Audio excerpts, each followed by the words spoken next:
సంధ్యా theatre ఘటనలో అయితే సినీ ప్రముఖుడు అల్లు అర్జున్ అయితే నాంపల్లి హైకోర్టుకు అయితే హాజరు కానున్నారు. ఈ నేపథ్యంలో తనకు విధించిన 14 రోజుల జ్యుడిషియల్ రిమాండ్ నేటితో ముగియనుండటంతో అల్లు అర్జున్ తన తరపు హైకోర్టు న్యాయవాదులు కూడా హైకోర్టుకు హాజరయ్యి తనకు బెయిల్ మంజూరైనట్లు కూడా తను హైకోర్టుకు తెలపనున్నారు. ఈ నేపథ్యంలో అంటే బెయిల్ వచ్చిందని తెలిపే ప్రాసెస్లో భాగంగా రెగ్యులర్ బెయిల్ పిటిషన్ వేసే అవకాశం కూడా ఉన్నట్లు తెలుస్తుంది.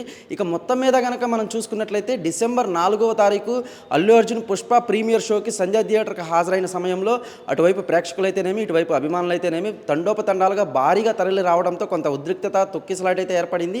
ఈ తొక్కిసలాటలో రేవతి అనే మహిళ మృతి చెందగా ఆమె కుమారుడు అంటే 9 ఏళ్ల శ్రీతేజ్ అయితే స్పృహ తప్పి పడిపోయాడు. ఆ తర్వాత కాన్షియస్కి వెళ్ళిపోగా అతన్ని కిమ్స్ హాస్పిటల్కి తరలించారు. ప్రస్తుతం అతని ఆరోగ్యం కూడా డే బై డే మెరుగ్గా ఉందని కూడా వైద్యులు తెలిపారు. అలాగే అటువైపు సినీ ఇండస్ట్రీ అయితేనేమి ఇటువైపు రాజకీయ ప్రముఖులైతేనేమి ఒకరి తర్వాత ఒకరు కిమ్స్ హాస్పిటల్కి వెళ్ళి మరి శ్రీతేజ్ను పరామర్శిస్తున్నారు. ఇక ఈ నేపథ్యంలో అల్లు అర్జున్పై కేసు నమోదైంది.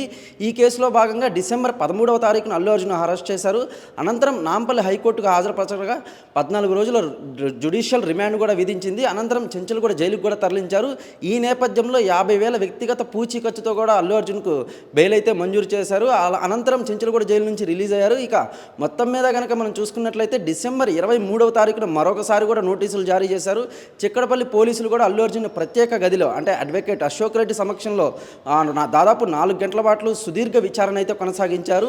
ఈ మొత్తం మీద కనుక మనం చూసుకున్నట్లయితే అల్లు అర్జున్ రిమాండ్ గడువు ముగియనుండడంతో బెయిల్ పిటిషన్ అంటే ఆ హైకోర్టు బెయిల్ మంజూరు చేసిందని నాంపల్లి హైకోర్టుకు తెలపడానికి అల్లు అర్జున్ వచ్చినట్లు సమాచారం. ఇక రెగ్యులర్ బెయిల్ పిటిషన్ వేసే అవకాశం కూడా ఉన్నట్లు అల్లు అర్జున్ తరపు న్యాయవాదులు ఇప్పటికే వెల్లడించినట్లు సమాచారం. కేవలం భాస్కర్తో దేవా మెగా 9 టీవీ హైదరాబాద్.